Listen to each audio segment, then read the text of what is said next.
Hello, everybody. I am Nancy Marmolejo. This is Heard Conversations about Listening. We are talking about listening. I am the author of the upcoming book, Heard Transforming Leadership Through the Power of Listening. And also, if you know me as a longtime coach, organizational consultant working around the space of humanizing the workplace and the people skills, and listening is so essential to our world right now.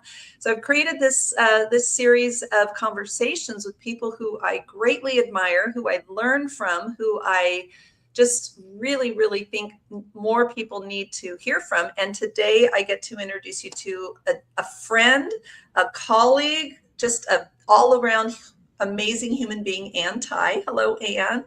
Hi, Nancy. Thanks for having me. We are so happy to have you here. And Ann is logging in from a very lovely space. Where are you in the world, Ann?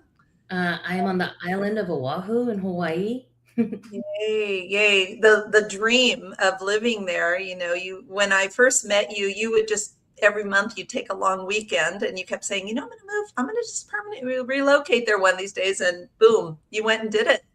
Yeah, living the dream, and I think um, I have to stop myself sometimes because when people say, Anne, you're living the dream, and I think default to say is like, oh, we're just living and we relocated. And I actually have to pause because I am living the dream. I decided to venture out and do it. So yeah, hope you come to visit me soon. I know I need to do that. It's on my list. Okay, so let me tell you a little bit. I'm going to tell you about Ann Thai to the world, you world, uh, in my own words, my own experience, my own words. So Ann and I have known each other almost like 10 years. I mean, Yeah. it's been some time. Yep. And as soon as I met Ann, we were part of this amazing group of women, and I just thought, wow, just the energy, the smile, the enthusiasm, the zest for life. I mean, there was something about Anne that just completely blew me away. Like, she has so much energy, so much vision, so much passion for what she does. And at the time I met you, you were transitioning from like the restaurant industry into tech. And I was like, well, that's interesting. You were like wrapping up an entrepreneurial journey that had lasted quite some number of years and into tech, working for Twitter. And I'm like, that's a story I'd love to learn. And then another thing, which I will just never forget, is, by the way, you were riding a Ducati. And I'm Yeah. like, what? What did she do? She'd show up in this black leather motorcycle jacket. And it wasn't like I show up in a black leather motorcycle jacket. I'm a total poser. I do not ride a motorcycle, but I want to look all cool. You are the real deal. Oh, thanks. So those are the things that and we became friends, and I learned about your work and just the different, you're really honest about the highs and lows of all the different places that you're in. Like, okay, this was what I'm expecting. This is what I got. This is what I do differently next time. This is, if I were in charge, I would have replayed it a certain way. I love that about you. I got a chance to be at your baby shower. I got a chance to, wish you a happy going away when you left the Bay Area for Hawaii. I mean, I've experienced so many things. And then, uh, what month was it that you wrote a book? You said, "Hey, I'm writing a book." I think it was the beginning of the year. Was it? Yeah, beginning of the year, I think it was March I started. Right. So Anne says, I wrote this book. Maybe you could read the manuscript. And I'm like, no, I'm too busy. And I was like, no, I'll do it another time. And then I started reading it and I couldn't put it down. And I went through the whole thing in one day. And I was leaving you little voice notes about, oh my God, this is amazing. This is amazing. This is amazing. And I learned even more about you, Yeah. just like reading the manuscript of your book. So we're going to talk about that in a little bit. The Last Human in the Room, the book that you are about to publish, right? Right. It should be publishing in just a week or so on my Oh my birthday. gosh. All right. So you were faster to the finish line than me on the book. I'm almost there. Um, Tell us a little bit about yourself in your own words. Before we talk about listening, I want to hear you describe yourself and your journey a little bit more. Yeah. Well, first off, Nancy, thank you for having me here today. I'm such a fan of you. I am such a fan of your work. It has helped me in and of itself, and we'll talk about listening a little bit later on. But as I was promoting today on LinkedIn, I just started off with like, I really suck at learning. It's or listening. I'm sorry. It's something that I've had a challenge with my whole life. I'm a very visual learner, and so the work that you've put out has definitely helped me. But I'm a little bit about me. Start off personally. I am a mother of a very precocious 3-year-old named Kaya, and wife to a wonderful husband named Brandon. We relocated in November from the Bay Area back to Hawaii, intentionally just to slow down life a little bit. The pace of life was feeling a little crazy. I wanted to raise my daughter among the sand and the ocean waves and the trade wind breezes.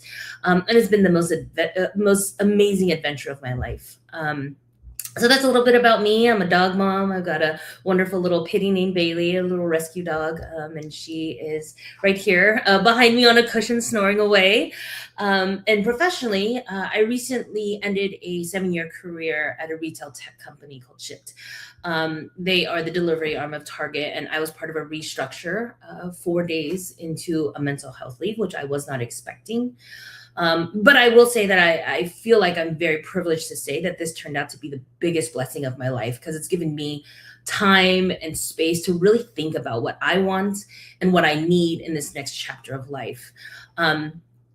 Professionally, my route has been non-linear, to say the least. I started in hospitality, put myself through school, and even after, I loved hospitality. I love the human interaction.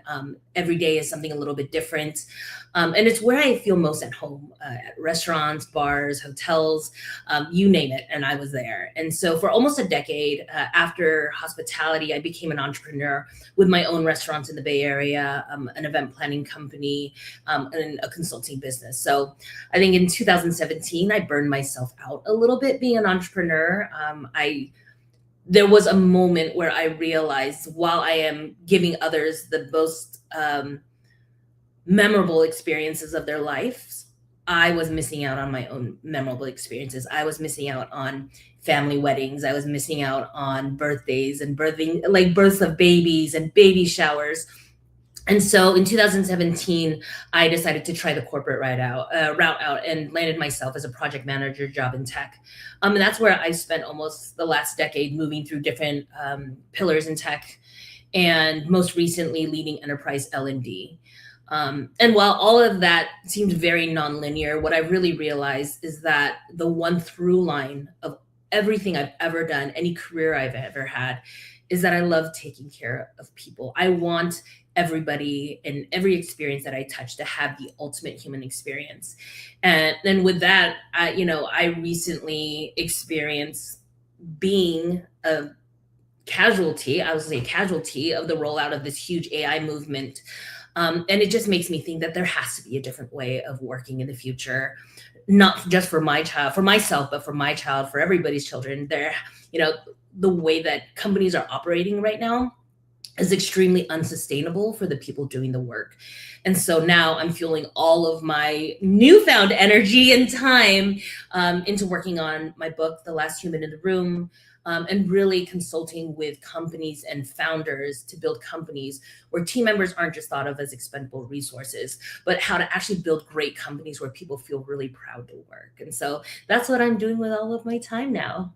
I love it. I love it. And I just want to let you know, I'm going to go on and off with the glasses because I'm getting some glare and I don't have a prevention for that. But I want to be able to, I always feel like I have to tell people that somebody's watching going, why is she taking her glasses on and off? I wanted to share another insight that I remember you had sent me something. You're like, hey, I'm working out this framework on company culture. And I'm looking at it going, oh my God, you're such a, you think systematically, like you have such a great way of being able to touch into the human part of work, but very methodically laying out a system and a structure of how it can work. You've thought it through, what can work, what won't work, where can it fall through the cracks. And I'm really, I think that's just a natural gift that you have. I didn't, you probably told me this, but I don't think I realized it until I went back to your LinkedIn profile, but you graduated from UC San Diego, which I always know is like medical school or something. So what did you study at UC San Diego? What was your field? Interestingly enough, when I went to UC San Diego, I did not graduate. Backstory, I went to college very, very young. I skipped 2 grades. And so when I landed at UC San Diego, I was only 15 years old. 15 years old. Yeah, I turned 16 on campus. And so, I'm the daughter of Asian immigrants. I was firstborn child. I had very strict parents. And so I got to college and I lost my mind. I went and explored everything, coming from a very strict household, never going to a high school dance. And so now I'm free in the world. I'm in San Diego of all places, and I just experienced the world. And so 2.5 years in, I realized maybe this isn't the right thing for me. And my parents brought me home. And then I ended up going into hospitality. My parents were like, well, if you're not going to college, you need to get a job. And I didn't know that. Yeah, Okay. yeah. No, that is so, okay. See, every single second, I've known you for almost a decade, and I just found something out. That is something. All right, I'm just going to say, I think you need to add that to your bio, your story. Starting college at age 15. No wonder, because you're super smart. I know we're going to talk a little bit. Let me just tag on to your parents for a second, and then I want to talk about your listening essentials quiz results. We were going to start with that, but you just said your parents and the expectations because you mentioned this in your book, the expectations of you as the firstborn daughter. Let's talk about the first gen experience, the expectations that are heaped upon you, what you think you have to do versus what you want to do. Tell us a little bit more about what you shared in your book. Yeah, thanks for asking. Being the firstborn daughter to Asian immigrant parents, we are often expected to be seen and not heard. We are not taught to use our voices. We're not taught to want and ask for things. And so that's a challenge that culturally I grew up with, that it was really hard for me. It really was a challenge as I entered to the corporate realm. I think at some point in my life, I was like, no, I am going to ask for what I want, what I need. I'm going to use my voice, and it's valuable, right? And so I think that was a challenge for a long time, to really sit and listen and problem solve was really expected, because oftentimes I would be a translator for my parents, or I would have to figure out how to work the systems to help them get what they needed. And so those were always the expectations, is to show up and take care of things and not complain about it. And so I think that has definitely translated into how I show up in work. And as I find my own voice, even now at my age, I'm still working on finding my own voice and being able to speak up in rooms that I may not necessarily feel comfortable in or not feel like I belong in. Yeah, that makes a lot of sense. And, I really appreciate that. I see that as having, for you, really developed empathy for the quiet voices in the room, which is also a big part of DEI. It's also a big part of listening. They overlap in so many different ways of, just because that person isn't speaking up right now doesn't mean they don't have something to say. Some people need to be invited into the conversation. Or do you pay attention to the dynamics of the conversation? Is everybody rapid fire, this, that, and the other? And then that person in the corner who's been taught and sort of indoctrinated, like you must be, seen and not heard, that transfers over. And I think that the work that you do around just the human aspect of work, being the chief heart officer, that has such an impact on people whose upbringing taught them things that don't necessarily serve them, whether they're a business owner or an employee somewhere, or, in the community. The voices that matter. I think you really tuned into that. Yeah, that's definitely my leadership style. I am an empath through and through. As a leader, I know my team very personally. I know the things that are happening in their personal lives when they're comfortable in sharing, right? And I always take that into account as I bring them into rooms and make sure that they have seats at tables, that I am their biggest advocate and I give them space when they're ready. Oftentimes I'll be in, the Slack chat on the DM, like, hey, I know you have something really valuable to share. Like, use your voice. This is the moment. And like, can I prompt you or can I advocate for you? I think something you shared with me would be really helpful in this moment. And so I really try to do that as an empath and be the leader that I have always needed for others. Yeah, I love that. And you know what? There's an anti-fangirl in the audience. I can't see. I'm going to put this on here. I can't see who it is because it's just showing LinkedIn user, but we'll find out in a second. Put your name in there. Anti-fangirl here. Every time we talk or text, I learn so much about her, and any topic we are on, she's like a real life, most interesting human in the world. And I'm the lucky one to be her old coworker and now friend. Oh my gosh. Oh, thank you. That must feel good. I mean, I think everybody who knows you can attest to that. We have the little fangirl association going on here. If anybody else has a comment, be sure to leave it and I'll pop it up on the screen as we're waiting for that. And I love all the little layers of Anne that are revealing themselves. I have this listening essentials quiz, and I always invite people to take it. If you want to take it, just go to herdbook.com. There's a link for it. As soon as you go on that, just quiz or /quiz will get you to it. But what it does is it looks at 3 areas. And this is a little free assessment. So if you want the, medical grade diagnostic, we'll talk about that another time. But this just gives you a snapshot of some of your strengths and some of the areas where you have opportunities to do a way bit better. So Anne's overall score was 77%, which is good.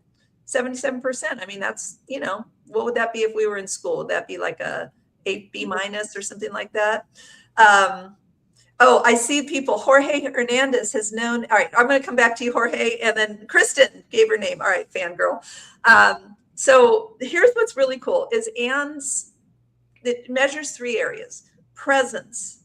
It's like phone down focus, more or less. Like, are you really there? Are you paying attention? Are you fully present? It covers patience. Just like letting people finish their thoughts, their sentences, and then phrasing. How do you respond to people in a way that opens them up and helps them feel more heard? So really high score in presence, 89%. And no surprise here, right?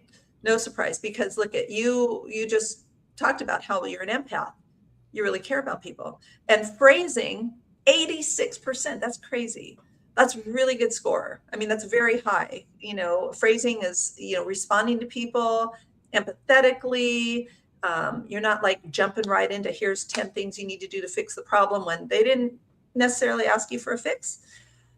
But there was one that brought your percentage down just a little bit. Yeah, I took the assessment, and anybody who is thinking about taking the assessment, it takes 5 minutes.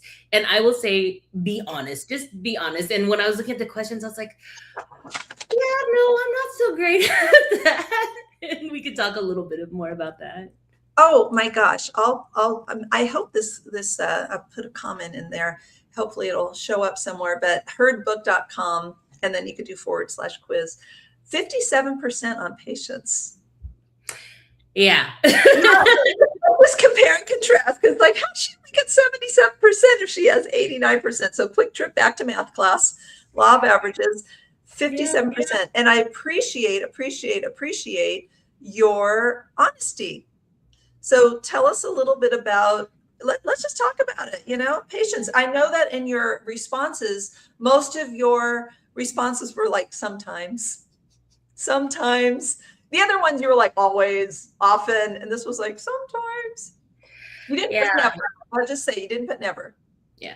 Well, we talked a little bit about this before we jumped on, right? I am a fast thinker. Problems arise when I'm talking to somebody. I already hear what the problem is, and my brain is already thinking, and that's just the multitasker in me. It has not been successful in a lot of instances, right? I have really forced myself to slow down and really actively listen, because oftentimes the problem that people are telling you about is not the actual problem. It's actually something else. And so that is a skill that I've really been working on, is actively listening, being patient. And I will say, being the mother of a 3-year-old, I think if any parents who are on here know that that will test your patience. And truly, it has made me a better listener. It has exercised that muscle that has definitely atrophied over years. And so the patience in waiting for the, hey, mommy, and I'm like, spit it out, Kaya. Tell me what it is that you need. It definitely, I've seen myself do that in the corporate environment too. And oftentimes that has really kind of I've shot myself in the foot, because I didn't wait to hear the entire problem out. And when I was taking an assessment, I think we've talked about, am I going to be honest, or am I going to be aspirational of like how I would want to be more patient? But again, I think it was just a really great reminder of that skill that I constantly need to be aware of, and I need to hone in terms of leadership and being in a room. Yeah, I know some people who've taken the assessment and they'll come out like 98% on something. And I'm like, I either need to change the questions, or you would need to really think that. I know you. I know you're not at 98%. Yeah. It's so funny. I mean, the part of it is like, we have to be honest. And so I will just share with you that I also am lowest in patience. And I think one of the things you and I share is we're both very creative thinkers, fast thinkers, like mental speed. You got to put your running shoes on. Yeah. And it can sometimes be, and I think this is sort of the missing piece of some areas around DEI, is really thinking about processing styles, even neurodiversity. I talk about this a lot. We have to understand that a person's inability to think like the same way we do, the same processing that we have, isn't a detriment. It doesn't mean one person's better or one person's worse. It just means it's different.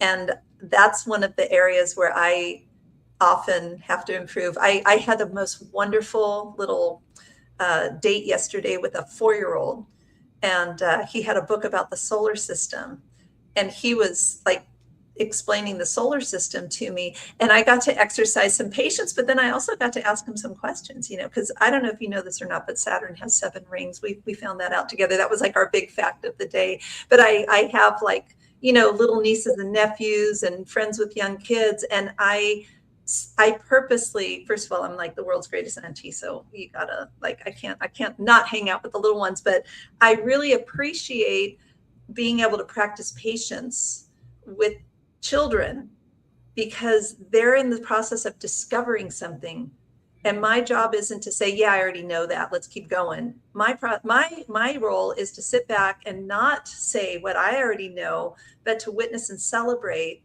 them making the discovery. And I often work, when I'm doing organizational trainings, I work with people who are either struggling with what the topic is that I'm teaching, or it's so unfamiliar with them, it brings a lot of anxiety. Yeah. So emotional intelligence for people who would much rather prefer not to talk to people. Yeah. Conflict resolution for people who are conflict avoidant. Public speaking skills for people who would really rather just send a text. And I love the beginning learner. And I think there's something to be said about that. And so we all get to practice it. And I know you have plenty of time to practice it with Kaya as well. You do. Oh, that's good. Hey, really quick, I want to pop up a comment on here from Jorge. Jorge Hernandez has known Anne for nearly 20 years. What? Yes. She is amazing. Learned so much from her over the years, and to this day, she's a friend and a mentor. I love it. The feeling is mutual, Jorge. And look at we Fangirl revealed. Fangirl revealed. It's Kristen. Thanks, Kristen. Thank you for identifying who the mystery fangirl is. Feel free to drop any more comments in here.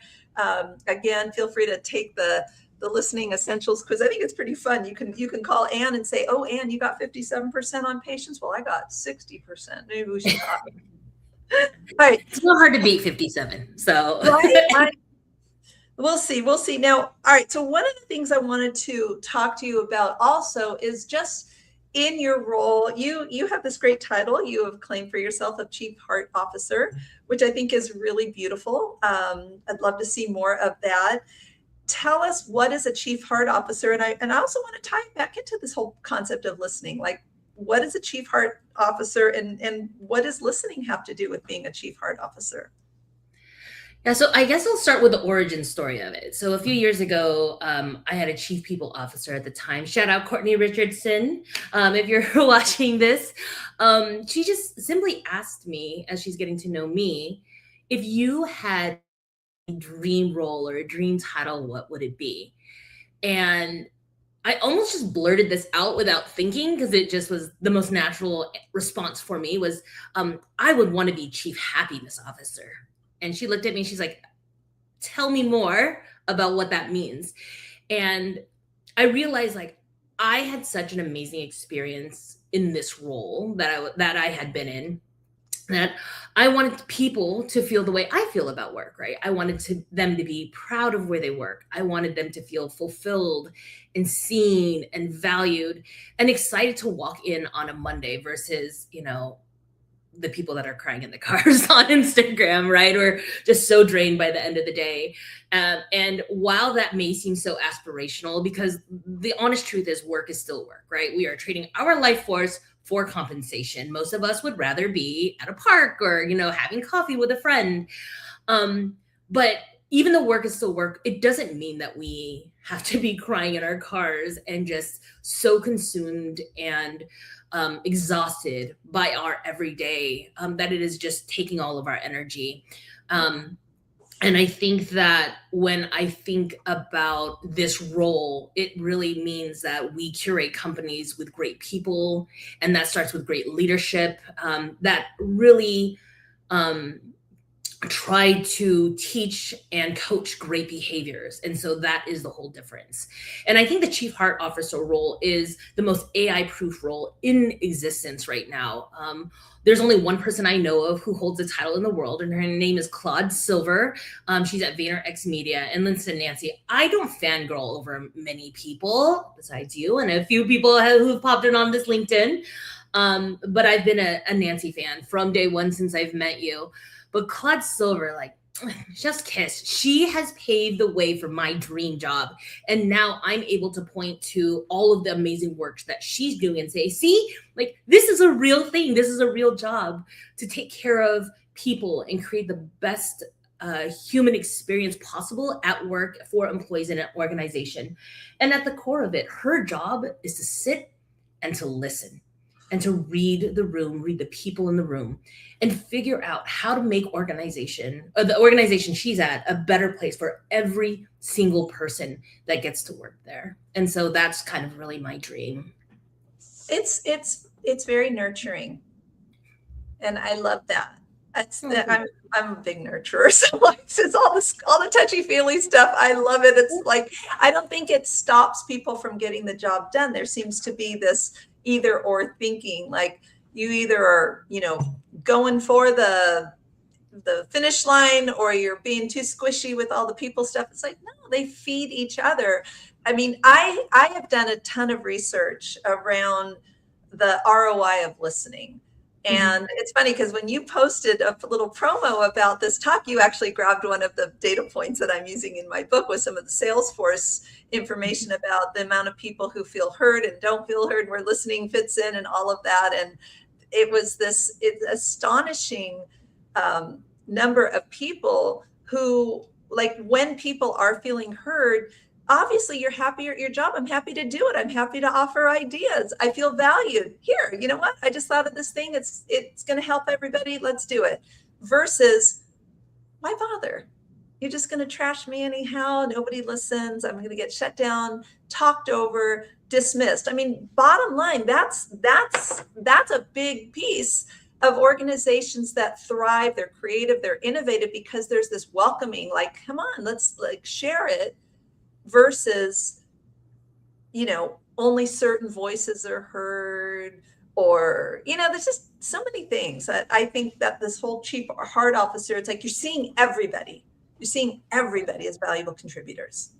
And that's the job. And what I really want to be clear about is a chief heart officer is not a head of HR. That is absolutely the opposite side of what I'm doing, right? So where a chief HR officer would own compliance, they're owning risk, they're owning policies and like the actual machinery, the logistics of employment. And that's real work that needs to be protected. The chief heart officer would actually own the experience of working there. So the leadership behaviors, belonging, growth, workforce management, and the human cost of decisions. So there's like no policies to enforce in this way, but really sitting with the CEO. This person is actually structurally the right hand of the CEO. They carry as much weight in the conversations and the business decisions as any of the other C-suite leaders would have. So they've got the same pull, they've got the same sway as anyone else in the room. And it actually would take a CEO like Gary Vee to say out loud, how does this business decision affect the people that are actually doing the work? And so it kind of rejects the premise that employees are just a resource to be drawn from. Well, right now, I mean, you even in your own experience, so you kind of mentioned this a little bit in your intro. You know, you were working for, I won't name names, but if you want to, you go right ahead. But you were working for a large company, and you know, your finishing up there didn't go quite as romantically or smoothly as I think you would have done if you were the person in charge of that, right? Yeah. I'm not trying to drag anybody. I don't want anybody getting all like, but I want to say from the human experience, all right, from your personal experience, because your experience can be replicated across so many different organizations. So it's just like we're looking at this from a 20,000-foot view. What happened and what could have been done differently? Where could listening have been implemented, and how could that situation have been a little different? Yeah, I think my story is really one of tens of thousands of stories that's happening across tech and across a lot of industries right now. And so that's part of what fueled the book. The book is very timely. It's called The Last Human in the Room. And it really talks about like all of these cuts that are happening in AI right now. And we're already seeing the backlash of it, right? Companies are running out of the budget for these AI tokens unexpectedly by the first quarter of the year, by the fourth month of the year. And now they're having to turn back and say, oh, we actually need the people to do the work again, right? Yeah. But we're seeing that people are getting let goes in the thousands from companies with a quick email for the day. My story is a little bit different. I was on mental health leave, trying to take care of myself, do the thing that all of the EAPs tell you, right? The employee assistance programs, like, hey, if you need the time, this is why the programs are here to take mental health leave, dealing with some family and some personal issues. When I got that call, it was unexpected, right? It was expected, but unexpected, just seeing the trends of where things were headed. And so again, for me, it was such a privilege. I had a bit of runway to really figure out what's happening next. But I think as companies offboard, oftentimes they're giving you this scripted legal wording that makes you feel really unhuman. And I would do it differently as a leader. I would expect my leaders to do it differently for any organization that I'm a chief heart officer or I'm consulting for, to just have a real human conversation. Because while they're making these decisions, there's different people in the room making these decisions, right? It's a financial decision, it's a structural employee structure decision, it's a workforce decision. There can be real conversations because these are the people that have just relocated to put their kids in school. These are the people that have just purchased a home. These are people that have made real-time decisions. And I think when these decisions are made, they can be made in a much more humane and transparent way. Like, talk to me like I'm a human being, and also, explain some of the decisions. And I don't think there's ever going to be an explanation that makes it feel good. Besides the words like business is business and we have to make some business decisions, that doesn't feel great. And I think that there is definitely a different way that this can be done. And I know like you have your own story about offboarding, right? And how it could have been done so differently. I think that, it's interesting as you were talking, when somebody dies and we give their eulogy, it's like they did this and they did that, and it's a real celebration of the person and their life. And I feel like offboarding should have like, if you need to deliver a eulogy about the person, and the contributions they made. What are the celebrations, the highlights, the impact that was made, letting people know versus start as of right now, you are out of here. I have a friend who I've known since college, and he was part of that massive layoff a few months back from a giant tech company that starts with the letter O. And it was that 6:30 a.m. email. Boom. Doesn't matter how long you worked here, you're out. And it was cold. It was inhumane. And it just like, people who, again, relocating. I know a lot of people who are caregiving to their elderly parents and all the different things that are happening in people's lives. Boom, it's changed overnight. Lots of that happening, not just in tech, but we're also looking at that in some public sectors as well.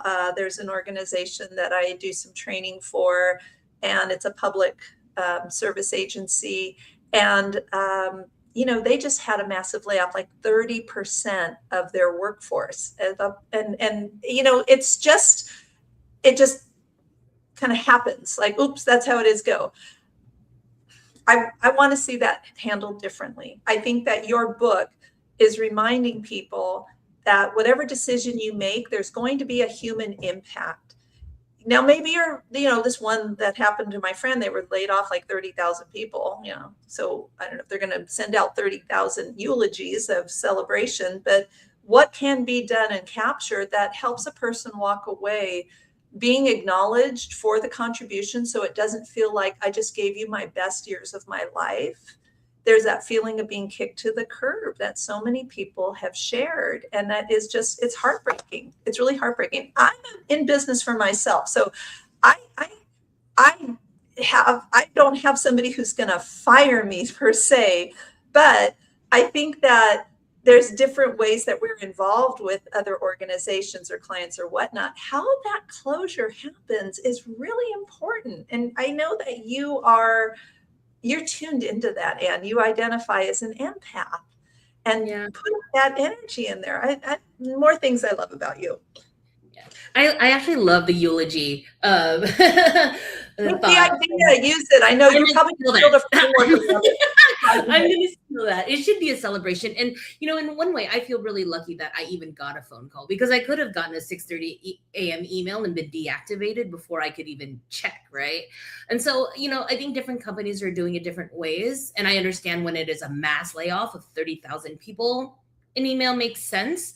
But I think there is still an opportunity for their direct leader to have a really human conversation, right? Because it does feel very cold, very calculated. And yes, it is a business decision, but that doesn't mean that people have to be treated as a business decision. They can still be treated as human beings. And maybe there's a good use for AI there is some AI that it's like after you're done with a Zoom meeting, it gives you that meeting summary and your action items and things like that. Maybe there's some way you can have that instantly generated summary of somebody's great contributions.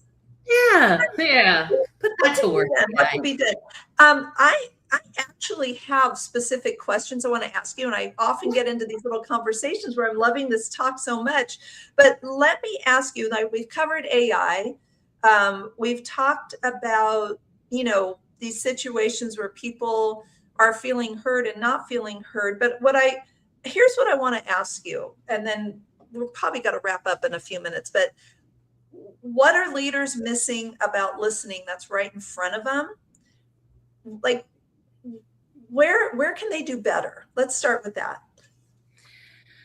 I would say at the core of it, even before listening, is creating a psychologically safe space for people to share, right? Because what are you listening to if people aren't actually sharing the truth and being able to be transparent in their work and say like, oh no, this project isn't going well, and this is the why, right? Not the corporate jargon, not the, hey, I need to say something that will make me safe and not rock the boat too much, right? And so I think it starts with creating a psychologically safe space. Come talk to me, like, this can be offline. Let's get to the real, like, crux of the issue.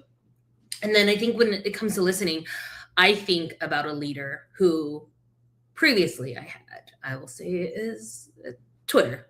Uh, when I was at Twitter, I'm just identifying companies by one single letter. You said the whole word. It's all good. I will say it. He would always tout himself as an amazing listener. I am a great listener. It's part of how he introduced himself. Like, he's very proud. He's a great listener. But what I realize is when he listens, he's not listening for a solution. He's listening to point out a problem. And so that always made me so terrified, because I knew going into it that he was looking for, okay, what is she doing wrong, or what can I point out, right? And so again, it goes back to creating a psychologically safe space to have these conversations. Sorry, was I freezing for a second on my side? No, maybe. But that just feels like a gotcha. Like, it was a gotcha. And so pose and say, I'm a great listener, but really what they are is that's kind of shady. I'm sorry. Mm-hmm.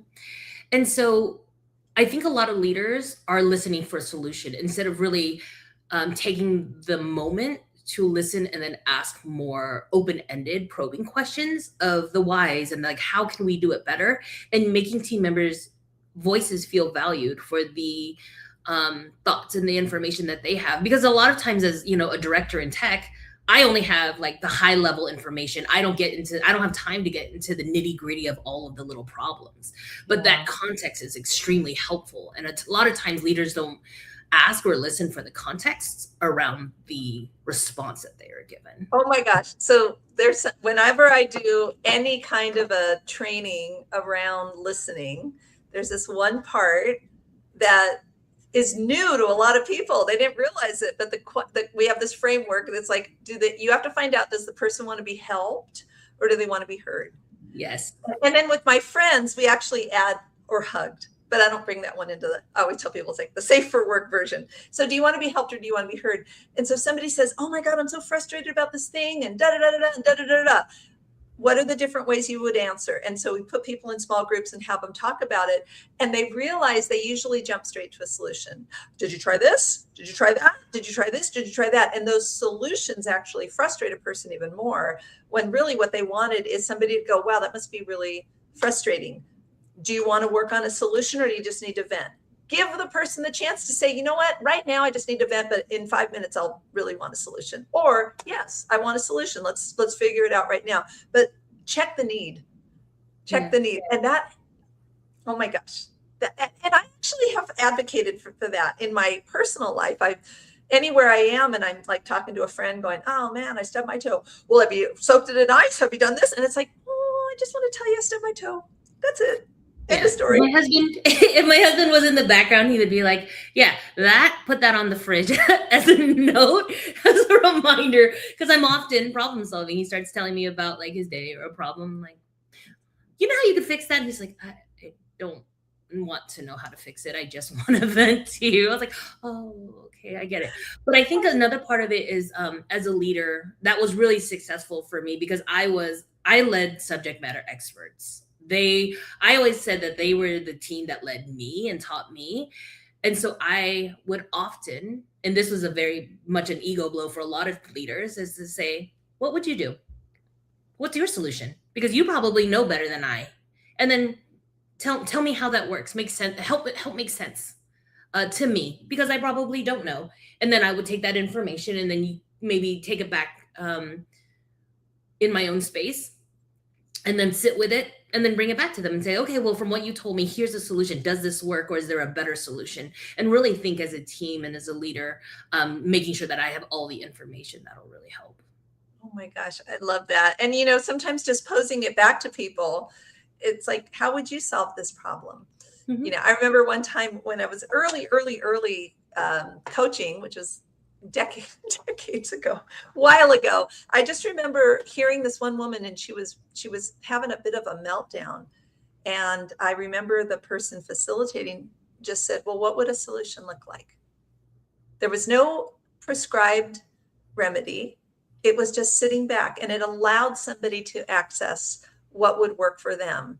And if they say, I don't know, it's like, would it be helpful if we brainstorm a few things? They could say yes or no. It's all a big decision tree. Now, Mhm. what are we going to do? Yes, no, this way, that way. I think you're really good, Anne, about spotting what people want.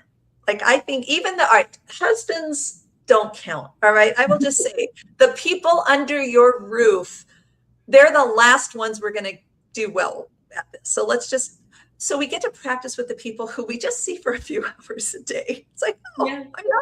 you didn't leave your socks on the floor. I can be very patient with you. So I think that you model that curiosity that's so essential as a listener and as a leader.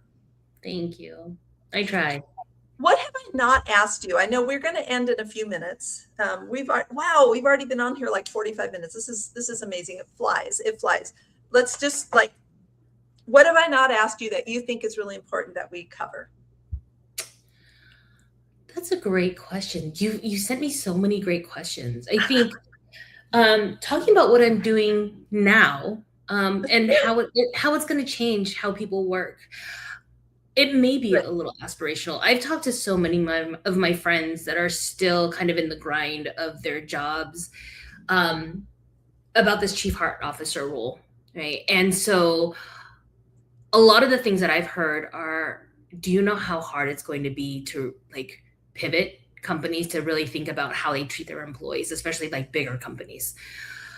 And so my solution has been to reach out to tech incubators, and these incubators I call them baby CEOs, these founders of companies. While their teams are 1, 2, 3, 5, 10 people, and do these workshops where I get them to think about the company that they want to lead. What does that culture look like before private equity gets involved, before investors get involved? What kind of leadership do you want your leadership team to emulate, right? And it's easy to have those now because they have most likely come from companies where they were an individual contributor or a leader that they're just like, oh, this sucks. Like, I would do this differently. And getting them to pause and really think about it in this phase has been so rewarding. And not only think about what kind of culture that they want to build, how they want their leaders to lead, what are the cultural expectations of the business, and how they want to show up as a CEO, but to get them to write it down on paper and plant the seeds and like put the flag down. And then I get to follow up with them in 6 months, in a year, as they are getting their Series A funding, their Series B funding, and money starts to come in, and just remind them like, hey, this all starts with the leadership team that you are hiring, because the behaviors that are going to permeate throughout the company are going to be the behaviors that are inherited from the leaders in their previous companies, and what you will allow them, how you allow them to behave, the words that you allow them to speak. And you're going to sign off on that, versus, hey, calling out the behaviors that are unacceptable. You're saying like, hey, this is toxic leadership. When you talk about toxic leadership, I have this stat here that I wanted to pull up from MIT Sloan. They reviewed and they analyzed 1.4 million Glassdoor reviews. And the number one strongest predictor of attrition was toxic culture. And when we talk about it, I don't know one person right now that doesn't say like, oh man, there's some toxic workplace culture going on in my company. Maybe not directly within their team, but that permeates throughout culture, and it's driven by data and numbers and business and dollars, right?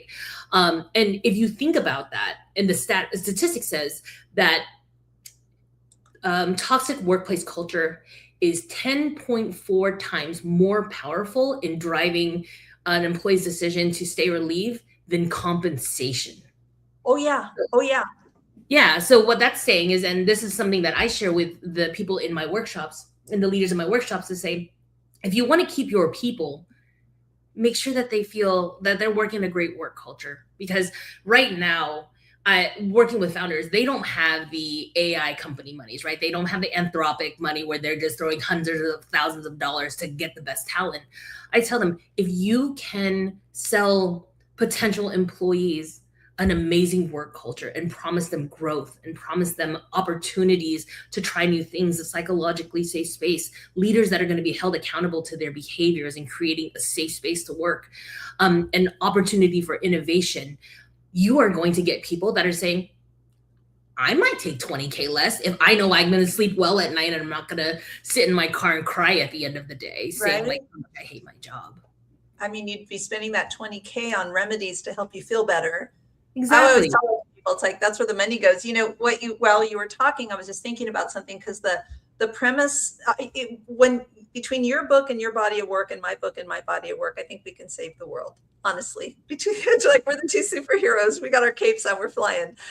This is something that I underpin of everything that you just said. In the premise of the work that I do is really rooted in self-awareness. That's why I do the presence and the patience and the phrasing separately, so that you can like sit and reflect and suddenly go, oh, am I being patient in this moment? What's stopping me from being patient? Am I being present in this moment? What's stopping me from being present? Because there are a lot of people who, they might think the remedy is some kind of a little list of some little checklist, some little script. They don't feel it. They don't mean it in their heart. They're just saying it and going through the motions. And I think between you and I, what we're doing is we're not just transforming workplace cultures and leaders and organizations. We're really resetting the heart. We're really resetting the way that people are showing up in the most realist way possible, the most human way possible, honoring the fact that we're not great at everything. You and I both go low on the patient side, but we're really good on the presence and the phrasing. It's like we know these things about ourselves. We're being vulnerable by sharing it publicly, because we all are works in progress. Nobody's going to be perfect on day one. We might make a mistake, but how do you, okay, reset. I didn't do it as well this time. How can I do better tomorrow? Your work is showing people how to do those resets. It's not like, here's 10 things you need to do. If you didn't do them right, boom, you failed. Yeah. Like, here's how we can do better next time. Yeah, and that's exactly it. And I want to be able to help leaders understand that leadership isn't just about hitting your KPIs and your metrics and your OKRs. It truly is. And this is what I found in leadership development. A lot of times leaders are so busy focused on that they forget that the other half of their job is to lead and develop people. And that's such like a stark reminder. And I think that, most companies don't put culture as a budget line item or a cost, but they're going to end up paying for it anyways through attrition, right? Through people leaving and then having to backfill those roles and the work that isn't getting done while they're out.